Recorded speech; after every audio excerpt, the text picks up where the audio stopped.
Good afternoon, and welcome to Washington Post Live.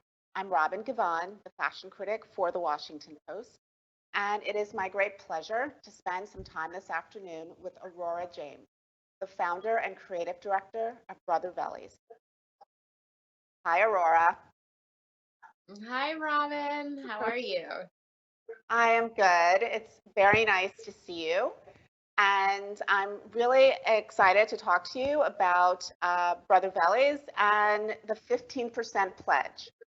And I feel like in order for people to really understand sort of the genesis of the 15% pledge, they need to know a little bit about Brother Vellies and your decision to create that brand and bring it into the fashion space. So can you give people just a little bit Mm. of a background about of what Brother Vellies is? Sure, yeah. So I created Brother Vellies in January 2013. My father was born and raised in Ghana, and I had spent a bunch of time traveling, South Africa, Kenya, Morocco, Nigeria, and I just kind of started paying attention to what they were wearing there and some of the traditional artisan work that was essentially dying out. And I kind of, it broke my heart because I knew in the fashion industry, like we spent so much time sort of recreating these aesthetics, but we weren't necessarily doing it with the actual artisans who are responsible for creating some of that beauty in the first place. So I started working first on a traditional shoe called a Belspoon, a Velly, which we now call it, which is the original desert boot, and is traditional to Southern Africa, specifically South Africa and Namibia. And I started working with a workshop there that was at risk of closing. And I took the money that I had, which was $3,500, and I sat down with them and I was like, okay, let's tweak it in this way. And I met with the whole supply chain and saw, the vegetable dyes that they were using on the leather, and that the leather was a byproduct from the farmers who were there, and just like learned all about it, and put together a small batch of shoes and brought them back to New York, the Hester Street Fair in the Lower East Side, started selling them. And we met shortly thereafter. We did, and I think it's really important that people understand that when you started your business, you really had an understanding, a keen understanding of the inspiration and the craftsmanship that comes out of Black communities, and you also had a really good understanding of the supply chain, and then also taking things to retail. So all of that, how did all of that experience spark the idea for the 15% pledge? Yeah, I mean, Brother Vellies, fundamentally, when we look at it, it was created because I realized that Black artisans were not being supported, that they were culturally being exploited, and that the marketplace needed to change in order to support them. And now, since it's been a month since I created the 15% pledge, it's very obvious that this movement is sort of the same thing. 40% of Black owned businesses are estimated to have to close their doors because of the pandemic. Um, we see that Black culture is largely being pulled and exploited without being properly celebrated and compensated.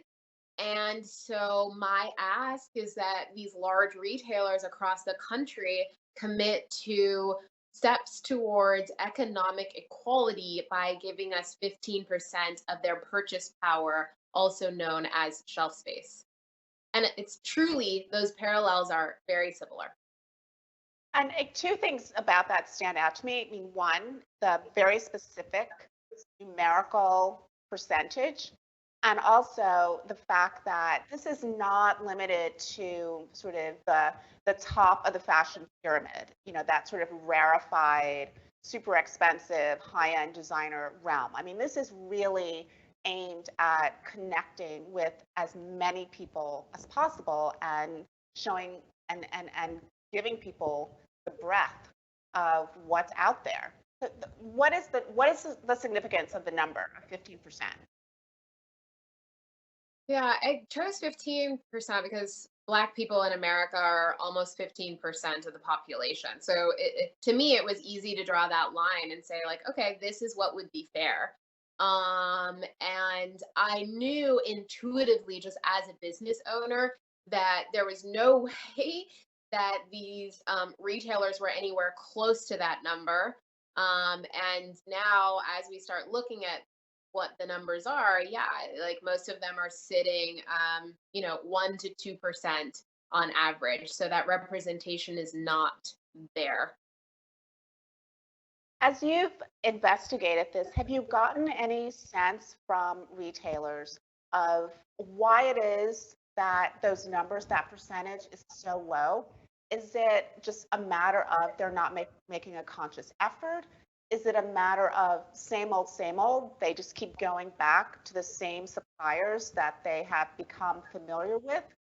Or is there a pipeline issue and that just Black owned companies are not able to get in front of those retailers for a variety of reasons? I think it's a little bit of all of those categories. For sure, I would say that a lot of these companies have buyers that have been in these roles for a really long time and aren't incentivized to seek out new brands. I think that also in fashion, the way that we talk about designers and the way that we find designers is there's a lot of gatekeepers there who are looking for a certain type of thing. And I think that there are a lot of people that are inspired by certain types of people and maybe not other types of people. And yes, like there's a little bit of a pipeline, but that's because we've created that pipeline issue in the fashion industry, not just with designers, but in every level. It's like to get into the fashion industry largely you need to intern and then you get a job. And how can you afford to intern for free in New York City if you're not coming from generational wealth? I don't know. So there's a number of factors with fashion specifically that I think are problematic and need to be addressed, and those are all conversations that we're having. But I really think that for the most part these retailers are just like, they want what's hot. The magazines are dictating like what's hot, and it tends to be like just the same stuff over and over and over again. And there's a serious lack of real diversity in terms of the brands that are getting like major buys. Have you found that in some ways, because the fashion industry economy is in such dire straits, is in such upheaval, that in some ways that actually works for you because in the midst of so much upheaval, there is greater willingness to look elsewhere for answers and to look at undiscovered, at least for these retailers, talent. Mm, I think for a lot of the retailers, they're like because there's so much upheaval right now, and because a lot of them are losing so much money, they actually want to lean even more on the brands that they know that are just going to perform really well for them, and maybe even take less risks. I think that it takes really special people right now to look at the breakage and be like, this is an opportunity to rebuild in a new shape versus like what is a tried, tested, and true band-aid that we can put on things, which I think is what a lot of them are trying to do. And I think they're also kind of just trying to like a lot of them are just trying to get through this. They're like, oh, this is just a lot, this is crazy, like we're just trying to make a statement and kind of get through it, and talk about like next season and move on. And for me, I know that taking the pledge is not only the right thing to do, I believe that it's also good business. The people want this. We have 100,000 people that have told us that they want this to happen, in our petition and our community chain, like all of that. So I just think that it's on these retailers to start actually realizing that. And ultimately, Robin, if they don't, we're going to see them start dying out, as we've already seen. So it's up to them whether or not they want to get on board and actually be culturally relevant.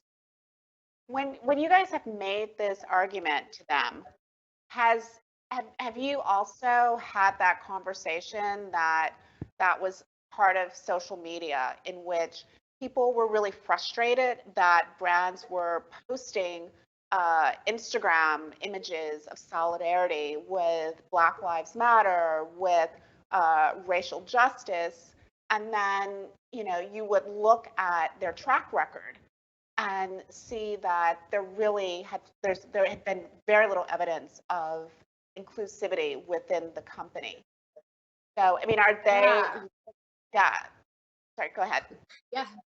That's exactly how the pledge was started. I was like sitting in my house getting all of these emails and seeing these Instagram posts on my thread from these brands that were saying things, and it felt so empty to me, like incredibly empty.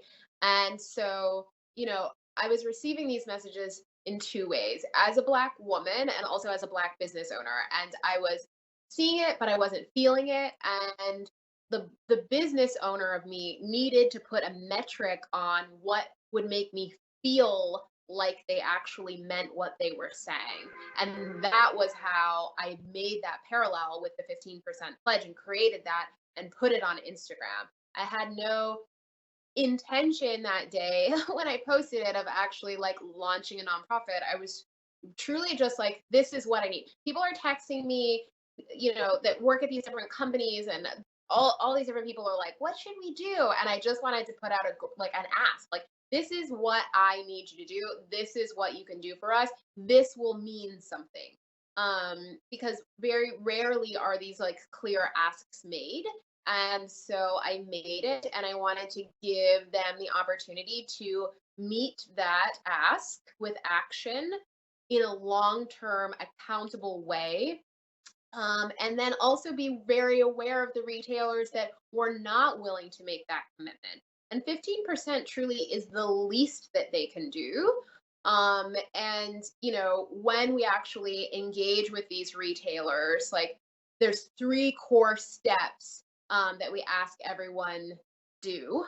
The first is about taking stock. And that's where we actually ask that people do an audit internally, not just of their shelf space, also of their C suite, also of their retail and corporate. We've seen a lot of these retailers will have, 50% people of color on their retail floor, but then 6% in corporate. That's horrible. That like shows a problem. Like they'll also score really high in their marketing. Like they'll have 30% of their models will be Black, for example, but then they'll have like no board members that are Black. So that's optical allyship. What are you doing to support your pipeline from retail to corporate? I need to know. So these are all of the questions that we need to be addressed. But the first step is, yes, doing the audit, taking stock, getting all those numbers. The second step is ownership and acceptance of what those numbers are. So we ask that people publish all of the numbers. If you're Nordstrom, they have less than 1% of Black owned businesses on their shelves right now. So, figuring out how did you get there? What part of it's systemic? What part of it's on your buy team? How are how are you incentivizing buyers to actually seek out Black owned businesses to make sure that you're diverse? Really looking at all of the ways and reasons how you ended up at the numbers that you have. And then 3 is the commitment to growth, where we actually say and ask people, okay, which are all the different ways in which you are going to take the pledge? Are you taking it from an HR perspective? You're obviously taking it from a purchasing power perspective. Are you going to take it with your freelance creative talent? All of the different ways, and then actually benchmark out how they're doing that. So if you're at 1% right now, maybe you want to say, we're going to double that every quarter. And then they actually have to check in with us and do an audit and make sure that they're hitting those benchmarks. So this is going to be, in many cases, a multi-year thing, because we want to make sure as well that people are onboarding these Black-owned businesses in the right way and giving them the marketing support that they need as well, so that we're like, growing the next Fortune 500 company, not just filling a quota. Does that make sense? And yeah, and so companies can be sort of all in, or they can be in on certain key points, or do they have to commit to the full bushel of changes? Yeah, good question. Well, I didn't create it to be super prescriptive, so I don't want to tell everyone this is exactly how you have to take it. Right. But like, there's no planet where, we are not going to have the full breadth of these conversations. And, I really want to make sure that people take it in as many ways as possible. Um, there are some businesses, for example, that just aren't hiring right now and have furloughed a bunch of people. So for them to say that they can hit certain metrics, this year or next year when they're not hiring anyone at all is a little bit more complicated. But that's also why it's important that we keep doing these check-ins so that we can keep pushing them. And as of right now, everyone's been really on board to, do it in the right way, which is great. And on my end, even with, the West Elms of the world, is taking like, we're spending a significant amount of time on it. Yeah, I mean, one of the things that's interesting to me is in having these conversations where essentially you're saying to these brands in a very fundamental way, you need to be more creative with what you stock on your shelves. And it seems like in so many instances where companies, particularly retailers, have had financial troubles, if it hasn't been, related to just like pure real estate issues, it has often been related to the fact that what they were selling, customers just didn't want. Right. I mean, listen, it's a big picture problem. Like, even for me, like, I have a lot of these experiences with my own brand. If you bring in someone to buy Brother Vellies that doesn't understand what our brand is about, they're not going to buy it properly. That assortment's not going to be good. It's not going to be represented properly, and then it's not going to sell properly. And then you're going to look at me and say that it's my fault when really you didn't have a diverse enough buying team that even understood the collection to begin with. So, there's a lot of people that are like, why are you only asking for shelf space? Why aren't you asking for more? And I think the beauty of the 15% pledge is that you actually can't do the shelf space thing unless you address your entire business at large. And I think that's also, what we are seeing, what these companies are seeing, and it is just a start, but it is a really incredible, great start. And so far, people have been like, really rising to the challenge. How important was it to get a company like West Elm on board? One that is not in the fashion space and one that has a reputation for engaging with artisanal brands and bringing them onto a larger stage. Yeah, yeah, incredibly important to me. I mean, I think all industries are so important to me. I actually didn't even think of fashion first. When it popped into my mind, the first place I thought was Target. I'm like, we need to support Black-owned businesses across all industries. Whole Foods is also a huge one for me. Black farmers need support more than ever. When we look at some of the systemic issues that happen with Black business owners, like sharecropping, it makes me think specifically of farmers, but that sort of thing happens across many different industries. I think that for me, as a Black business owner who happens to be in the fashion space, I have a platform, be it, it's not huge, but I have a platform. So I want to do what I can to advocate for other Black owned businesses, across the spectrum, because we all need it, desperately. 95% of Black owned businesses didn't even get access to the first round of PPP money. When you were starting your business, how did you navigate some of the hurdles? I mean, one of the biggest, obviously, is the financing, and people talk about the importance of economic capital, but in fashion, there's also a certain importance that's placed on social capital as well. I mean, it's very much a who you know kind of business. So how did you Yeah. navigate that?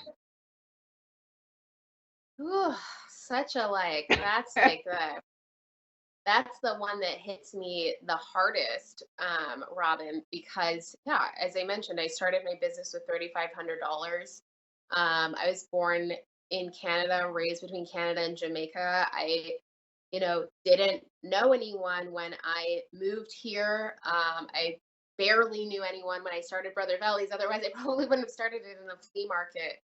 And then when we won the fashion fund, things grew so quickly.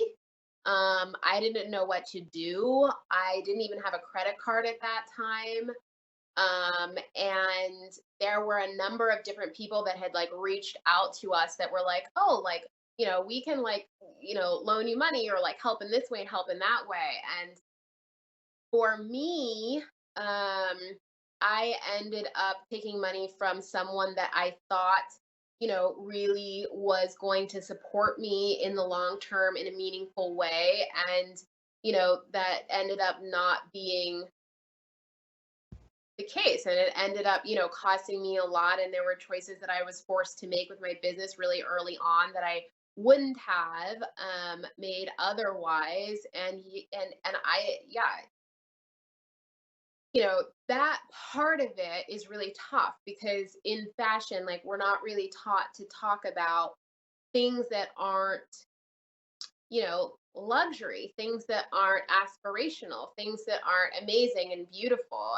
And I think, it's hard because when you look at some people who are starting out that have less resources than other people, it's just tough. Fashion isn't a business that was set up um, to help people with nothing win. Yeah, I mean, I always find it striking that so many people who launch businesses within fashion, they rarely, I don't know if I've ever spoken to anyone who has started a business getting sort of a proper bank loan. It's always sort of cobbled together through friends and family or, an angel investor or some other avenue. And then when it came to getting the brand into stores, did you feel like you were speaking with buyers who understood what they were looking at, or was it a constant retelling of the narrative of the story of the DNA of the brand? Good question. I wish I had an angel investor, by the way. That's always sounded so great. An angel. Like, where do Right. you find those? I feel as a black woman, like, it's so funny. Like, I don't have those around me.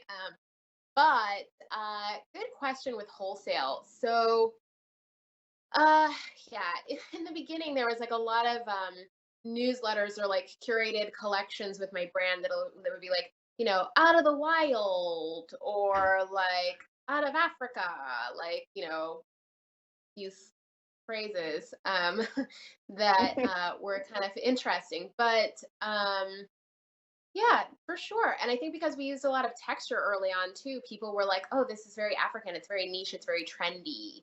You know, um, and that was definitely hard for me to get around. And that's something that I have also spoken to, retailers about and also publications about too. It's like the way that you position these brands. It's like as a black designer, you're basically either like urban or African, and that's kind of just it. There's not a lot of other ways to be. And even within the African narrative, like, when people do those editorials, it's mainly like my brand and then like, you know, a, a like white brand that like makes things in Africa sometimes or something, which is, a whole different conversation. I'm wondering how optimistic you are feeling in this moment. I mean, it does feel like it's an opportunity for change. And at the same time, I think about an industry that will go down, a rabbit hole to find some, young white male designer that they heard about on Instagram, but seem to find it very challenging to make the effort to look at, investigate, embrace designers of color, specifically Black designers. So I'm wondering how, based on the feedback that you've gotten so far, how are you feeling about it all? Yeah. There's kind of like two parts I would say that I feel to it. When I think about some of these institutions, yes, just like what you said, like they will like, scale a mountain to find these what white designers that they really want to celebrate. And that's that model that they had. You know, a lot of people don't know this, but like a long time ago, when Eden was still around, I interviewed for that creative director role. And I remember like the woman who had it before me had never even been to Africa when she got that job. And it's just so weird to me, like how or how the industry rather, makes these decisions and how they kind of value understanding, like truly understanding the Black community. um, I'm an optimist by nature, so I always want to hope that and believe that people really are going to make the right choices. I know for me, I personally am super optimistic. The great part about Black women in specific as business owners is that we're incredibly resourceful, and we listen and we learn and we don't stop fighting. And the win for me in all of this is that, while I have been learning and growing this entire time since I created Brother Vellies, we've created an incredible community that loves and supports the brand. And, direct to consumer for me has always, for the past 3 years, been the backbone of my business out of necessity. And it's alive and well, and we, are growing year after year. And this year for us has been absolutely incredible. So, like, I'm very optimistic about my own business and my own customer base, and like we're growing, and I'm super excited about that. And I'm so stoked about all of the companies that we're in communication with right now who are going to take the play, because I know that like we're doing the work and we're excited about it. And those people's teams are on board and are like, how can we do this? Let's go. Let's do this. Let's figure out where we're flawed and let's fix it. I don't know about those other people.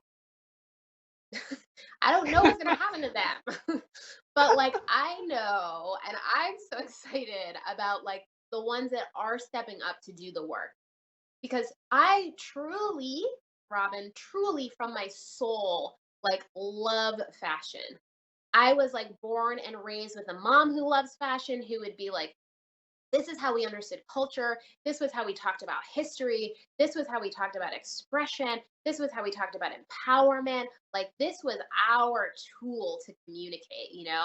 And when we would see something, where we would go somewhere and we would travel, she would be like, I think this needs to be archived. This is good. And so I ask myself that when I'm making something too. Anytime I'm creating something, like, is this truly archival? What is it saying about the world? What is it saying about this moment? When my customers put a shoe on and another woman sees them on the street wearing that shoe, there's like a connection that happens there, right? They're connecting because they know me, they know the story, they know Brother Vellies, you know what it represents. And I think that that for me is like a really important experience, and having the autonomy to be a fashion designer and create products while also creating a nonprofit, while also advocating for change, while also pushing people to get out and vote this year. That's freedom. That's luxury. That's the point. Like, that's what I want our logo to represent. That's a modern woman, Robin. Well, I think that is like the best note to end on, because I think it sums up everything that fashion can and should be. And Yes. it has been such a great pleasure chatting with you. I wish we had more time. But if anyone wants to see highlights or see this entire interview, you can go to WashingtonPostLive.com and you'll also see upcoming interviews. So have a great afternoon, and thank you so much, Aurora. I'll see you